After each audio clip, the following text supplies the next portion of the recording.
Good morning mga kanatnat. Ayan, pupunta nga pala ako dun sa pinsan ng asawa ko dahil manghihiram tayo ng 100 dahil may paratingin akong parcel ngayon. Wala po akong kapera-pera mga kanatnat, kaya try ko lang manghihiram ako dun sa kanya.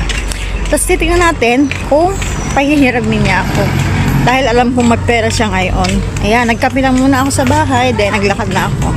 Malapit lang naman kasi nasa kabilang riles. Samahan niyo ako mga kanatnat, saglit lang kayo.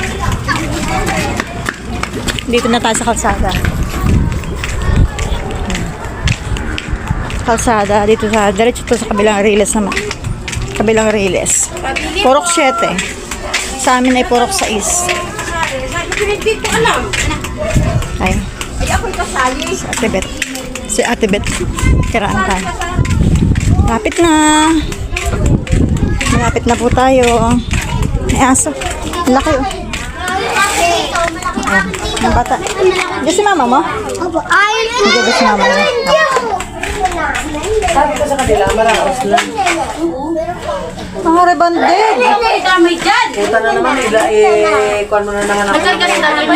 At ito na nga, nakahiram na tayo ng 200. Nakalimutan ko kasi niya na yun sabihin sa ating ginatawa ko. Ito. Okay, thank you.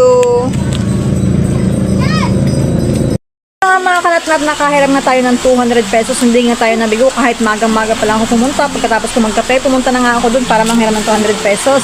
At ayun nga, naabutan ko siya doon. Kasama sila Ate Mila, nakatambay sila doon sa labas. At nahiraman ko nga siya ng 200 pesos at binigyan nga niya ako. Hindi ako nabigo. Kaya naman, parating na ang aking parcel. Okay, may pambayad na ako. Salamat sa iyo, Nunay. At babayaran din kita pag dumating si Mr. mamaya dahil nasa trabaho pa. Sorry, gipit-gipit talaga ako ngayon. Bye-bye mga kanatnat. See you next vlog.